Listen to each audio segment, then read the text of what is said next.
안녕하십니까, 박계비입니다. 단칼에 잘라서 간단하게 핵심을 설명하는 단칼 철학사 박계비의 철학 이야기 중 서양 철학사 5번째 강의로 이번에는 플라톤의 철학을 설명하겠습니다. 이 부분은 서양 철학 전체의 큰 그림을 이해하는 데에 중요합니다. 서양 철학사, 즉 철학의 역사를 이해하는 데에는 흐름을 파악하는 것이 중요합니다. 그래서 지금까지의 진도를 파악해보면 다음과 같습니다. 그리고 단칼 철학사에서 설명할 전체 진도는 다음과 같습니다. 여기에는 소크라테스, 플라톤, 아리스토텔레스의 세 사람이 포함됩니다.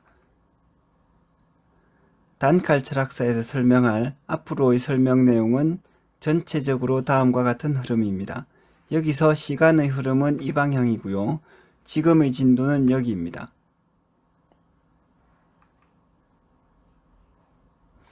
이번 동영상의 핵심 내용인 플라톤의 철학은 서양 철학에서 매우 중요합니다. 일반적으로 플라톤의 철학사적 중요성을 모르는 경우가 많습니다. 철학을 전공했던 저도 학부 때에는 플라톤 철학의 중요성을 잘 몰랐습니다.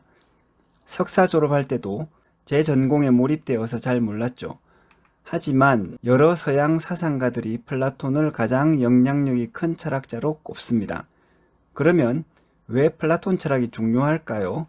그 이유를 단칼에 잘라서 말하자면 다음의 4가지 이유로 말할 수 있습니다. 첫째는 최초의 체계적인 철학을 남긴 철학자가 플라톤이라는 것입니다. 이에 대해서는 곧 상세한 설명을 드릴 텐데 이후의 모든 철학적 문제는 플라톤에서부터 뿌리를 찾을 수 있다고 보시면 됩니다. 둘째는 이데아론입니다. 이데아론은 추상적인 개념이 실재한다는 생각입니다. 이후부터 서양의 철학적 문제는 추상적 개념에 초점을 맞추게 되었습니다. 셋째는 플라톤은 가치론과 존재론이 이데아론을 중심으로 결합된 체계를 제시했습니다. 이건 이후 도덕 개념이 존재하는지에 대한 논의로 이어집니다. 넷째, 플라톤 철학에서 상기설과 변증법이 처음 나타났습니다. 이 사상은 이후의 합리적 전통의 인식론으로 이어집니다. 플라톤의 철학체계에 대해서 알아보겠습니다. 다시 말씀드리지만 플라톤은 최초의 체계적인 철학자입니다. 플라톤 이전에는 철학자들이 단편적인 문제에만 집중했습니다. 예를 들어 탈레스는 세상은 어떻게 생겼는가 라는 한 문제에 주로 집중했고 소피스트들은 인간의 삶의 방식에 대해서만 관심을 기울였죠. 탈레스가 관심을 기울인 세상과 소피스트가 관심을 기울인 인간의 문제를 모두 포괄적이고 체계적으로 생각한 철학자는 플라톤이 처음입니다. 소크라테스는 이런 체계적 철학을 하기 위한 방법을 제시했다고 볼 수 있습니다. 그럼 구체적으로 플라톤 철학의 체계는 어떻느냐? 먼저 그 중심에는 존재론이 있습니다. 무엇이 진정 존재하느냐 하는 것을 다루죠. 플라톤의 존재론을 체계적으로 설명하는 것이 선분의 비유입니다. 둘째는 가치론이 있습니다. 그 내용은 삶의 방향 혹은 좋은 것과 나쁜 것 등에 대한 가치관입니다. 셋째는 인식론입니다. 우리가 어떻게 진리를 아느냐 하는 것을 다루었는데 플라톤의 주장은 우리가 원래 진리를 알고 있다는 것입니다. 이런 내용들이 지금은 황당하게 들리겠지만 이제 곧 설명을 들어보면 나름 합당하다는 생각이 드실 겁니다. 일단 존재론, 가치론, 인식론이 왜 필요한지 알아봅시다. 이것은 사람들이 직면하는 철학적 문제들입니다.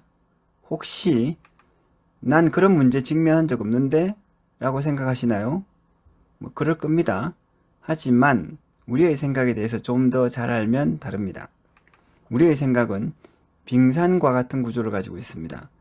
물 위에 있는 작은 부분이 일상적인 생각인데 그 밑에는 숨은 전제들이 많이 있습니다. 그 전제들이 존재론, 가치론, 인식론입니다. 존재론은 무엇이 존재하는가에 대한 것입니다. 우리는 당연하게 물질이 존재한다고 생각하고 있습니다. 그럼 영혼은요? 좀 애매해지죠? 여기서 여러분은 존재론을 만납니다. 가치론은 무엇이 더 좋은가에 대한 것입니다. 돈이 가장 좋은 거라고 생각하시나요? 사랑이 더 좋다고 생각하시나요? 여기서 가치론을 만나게 됩니다. 인식론은 진리를 어떻게 알 수 있는가에 대한 것입니다. 인생의 궁극적 진리를 공부해서 알 수 있다고 생각하시나요? 살아봐야 알 수 있다고 생각하시나요? 여기서 인식론을 만나게 됩니다. 존재론에서 플라톤은 진정 존재하는 것은 불변한다고 생각했습니다. 그 불변하는 것이 이데아죠. 가치론에서 플라톤은 진정 존재하는 것이 가장 가치 있다고 생각했습니다. 그것 역시 이데아입니다. 인식론에서 플라톤은 우리가 잘 생각함으로써 진리를 알 수 있다고 생각했습니다. 그 생각하는 힘이 곧 이성이죠. 일단 이 정도를 플라톤 철학의 뼈대라고 생각하시면 방대한 플라톤 철학을 이해하시는 데 도움이 될 겁니다. 플라톤의 철학 체계를 설명하는데 이데아가 많이 나왔습니다. 그래서 플라톤의 이데아론을 좀 더 알아봅시다. 플라톤의 이데아란 무엇일까요? 그것은 진정으로 존재하는 것입니다. 즉, 이데아론은 진정으로 존재하는 것에 대한 이론인 거죠. 좀 더 구체적으로 그게 뭐냐 하면 객관적 관념, 즉 개념을 말합니다. 정의 그 자체 혹은 영화 그 자체의 개념이 곧 이데아입니다. 이 대목에서 여러분은 소크라테스의 철학에 대한 동영상에서 그것은 영화의 예들이지 영화 자체가 아니야. 영화 그 자체란 무엇일까? 라는 대사를 기억하셔야 합니다. 그렇습니다. 플라톤의 이데아론은 소크라테스의 유산인 것입니다. 이런 이데아론을 처음 접하면 이데아라는 이름 때문에 플라톤의 철학은 동양의 우리들에게는 매우 이질적으로 들립니다. 하지만 사실 이데아론은 동양에서 말하는 이치 혹은 원리와 같은 것입니다. 우리가 만물을 관통하는 불변의 이치, 즉 도가 존재한다고 믿는다면 그것의 서양적 이름이 이데아인 것입니다. 단 동양의 이치는 그 내용이 도통해야만 알 수 있는 막연한 것인데 반해 이데아의 내용은 매우 논리정연하고 분명한 내용이라는 차이가 있습니다. 이런 이데아의 내용은 이상형이라고 말할 수는 있지만 이상향은 아닙니다. 이데아는 원형, 정확한 개념과 같은 뜻입니다. 반면에 이상적인 낙원인 유토피아 같은 것이 존재한다는 것은 전혀 아닙니다. 이데아를 원리나 개념으로 이해하더라도 그것이 존재한다는 것은 금방 와닿지 않을 것입니다. 하지만 잘 이해하면 부정하기 어렵습니다. 예를 들어 원의 이데아를 생각해 봅시다. 원 그 자체 혹은 완벽한 원의 개념은 존재할까요? 얼핏 생각하면 그런 것은 존재하지 않을 것 같습니다. 하지만 자동차의 바퀴를 생각해 봅시다. 자동차가 잘 달릴 수 있는 까닭은 그 바퀴가 둥글기 때문입니다. 바퀴가 쇠로 되어 있든 나무로 되어 있든 혹은 고무로 되어 있더라도 둥글지 않고 네모나게 생겼다면 그건 잘 굴러갈 수 없습니다. 인터넷에는 이런 실험을 한 동영상도 있습니다. 그러므로 이렇게 말할 수 있습니다. 원은 자동차 바퀴가 잘 굴러가는 원리이다. 즉 원은 원리로서 실제로 존재한다. 이때 존재하는 원의 원리가 곧 원의 이데아입니다. 플라톤 철학에서는 이데아론을 중심으로 가치론이 구성되어 있습니다. 가치론이란 무엇인지 간단히 반복하자면 무엇이 좋고 무엇이 나쁜가에 대한 가치 기준에 대한 철학입니다. 플라톤의 가치론을 요약한 것이 선분의 비유입니다. 그 내용은 다음 그림으로 체계화됩니다.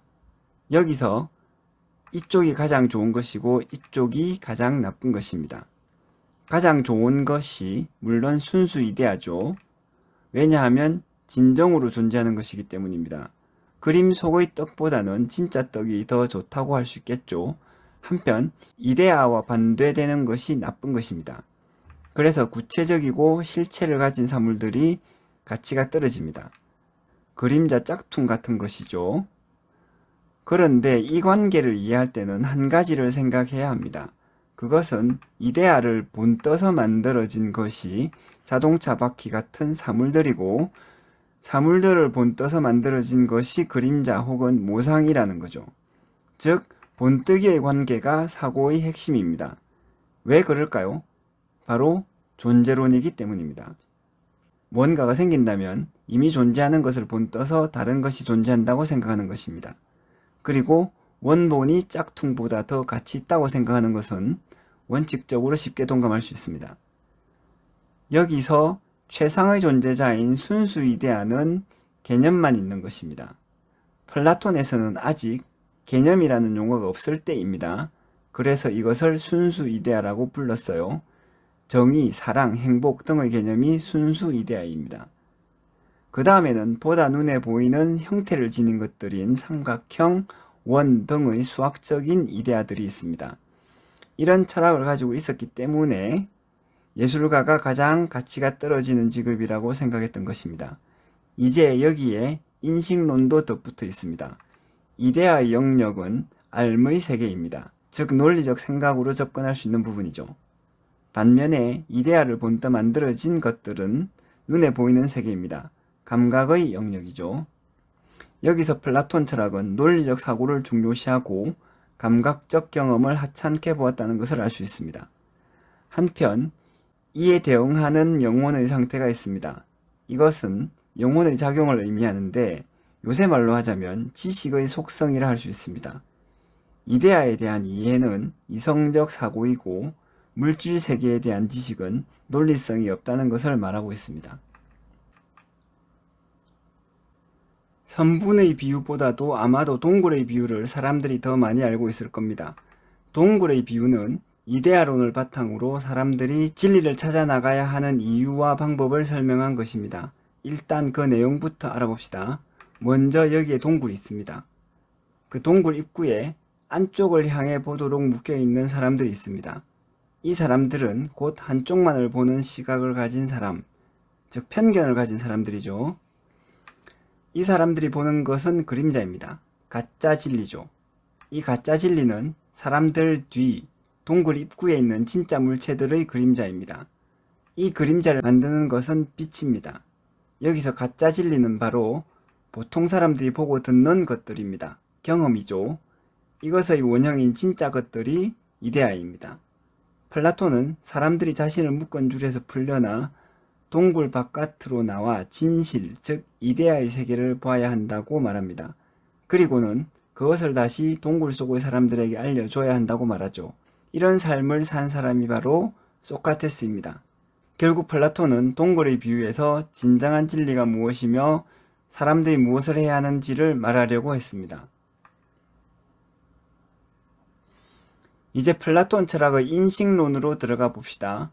인식론의 핵심은 어떻게 진리를 알 수 있는가 하는 것입니다. 이에 대한 플라톤의 대답이 상기설입니다. 그 내용은 우리가 이미 진리를 알고 있으며 단지 그것을 잊어먹었을 뿐이라는 것입니다. 그래서 진리를 인식한다는 것은 그 잊어먹은 것을 다시 상기해내는 것이라는 거죠. 어때요? 이게 설득력 있어 보입니까? 얼핏 봐서는 그렇지 않죠. 하지만 이런 생각이 그럴듯하다는 것을 먼저 이해해야 합니다. 플라톤이 상기설을 주장하는 근거는 수학에서 찾습니다. 보시는 바와 같이 삼각형의 세 각의 합은 항상 같을까요? 그 각의 크기는 얼마일까요? 물론 우리는 중학교 때 이에 대해서 배웁니다만 배우지 않고 보면 보시는 바와 같이 삼각형의 모양이 모두 다르면 세 각을 다 합쳤을 때 크기가 다를 것 같기도 합니다. 이때 플라톤은 이런 것을 보여주죠. 그리고는 상대방에게 묻습니다. 어떤 삼각형이든 하나가 있으면 여기 이렇게 밑변과 평행선을 항상 그을 수 있겠니 없겠니? 상대방은 있다 라고 하겠죠. 그 다음에는 이렇게 두 각이 같겠니 다르겠니 라고 묻습니다. 상대방은 같다라고 할 겁니다. 그 다음에는 이 두 각은 같겠니 다르겠니 라고 묻습니다. 역시 같다라고 하겠죠. 그리고는 그럼 삼각형의 세 내각을 다 합치면 항상 이렇게 되겠니 안 되겠니 라고 묻는 거죠. 답은 뻔합니다. 그렇게 되겠네 라고 하는 거죠. 이제 결론은 이것입니다. 내가 가르쳐 주지 않고 묻기만 했는데 삼각형의 세 내각을 합치면 그 각의 크기가 얼마나 되는지 분명하게 알게 되었다. 이렇게 진리인식은 자기가 이미 아는 것을 찾아가는 과정이다. 즉 상기설인 것입니다.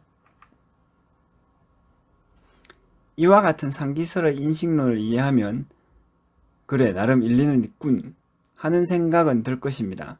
하지만 그래도 납득이 안 되는 부분이 있죠. 왜냐하면 수학이 아니라 매우 경험적인 지식들도 있기 때문입니다. 예를 들어 서울 한강에 다리가 몇 개 있는가 같은 것은 논리적으로 플라톤처럼 질문해서 알 수 있는 것이 아닐 겁니다. 여기에 대한 플라톤의 설명은 참된 지식은 진정한 존재자에 대한 지식이라는 겁니다. 왜 그럴까요? 신기루처럼 내일은 사라지는 것에 대한 지식은 내일이 되면 거짓이 되기 때문입니다. 여기서 진정한 존재자가 이데아입니다. 왜냐하면 이데아가 영구불변하니까요. 정리하자면 불변하는 것에 대한 지식이 영구적인 진리이고 이것이 참된 지식이라는 겁니다. 한강의 다리가 몇 개인가 같은 경험적 지식은 한 10년이 지나면 다리 하나 더 생기면서 달라질 수 있고 이건 참된 지식이 아니라는 거예요. 이데아에 대한 지식은 순수한 이성으로 알 수 있습니다. 상기설이라는 것은 논리적 이성으로 알아낸다는 뜻이라 할 수 있습니다. 이제 플라톤의 인식론을 전체적으로 정리해 봅시다. 앞에서 말한 상기설은 소크라테스의 지적 삼파술에서 옵니다. 이 점을 기억해야 서양 철학의 흐름을 잘 이해할 수 있습니다. 상기설의 핵심을 반복하자면 합리적 사고력으로 진리를 알아낸다는 것입니다. 그 다음에는 변정론이 나오는데 이것은 논리적 대화의 방법입니다. 이것은 상기설에서 나타나는 질문법을 대화하는 두 사람이 서로 한다고 보면 됩니다. 이 변정론을 형식적으로 정리한 것이 변정법이죠. 이후에 해겔의 변정법으로 발전합니다. 전체적으로 플라톤의 인식론에서 핵심은 이성이 경험보다 중요하다는 것입니다. 이후에 이것이 서양 철학의 전통으로 굳어집니다. 플라톤 이전의 철학자를 찾는다면 파르메니데스에서부터 이런 생각이 온다고 볼 수 있습니다. 전체적으로 플라톤의 철학체계를 간단히 정리하면 이런 그림을 그릴 수 있겠습니다. 존재론, 가치론, 인식론의 체계를 이루는 구심점이 이데아론이죠. 그리고 이데아론은 곧 존재론입니다. 플라톤 철학이 생겨남에 따라서 그 제자 아리스토텔레스를 거쳐서 서양 철학에 막강한 영향력을 미치게 됩니다. 재밌으셨다면 좋아요와 구독 버튼을 한 번씩 눌러주세요.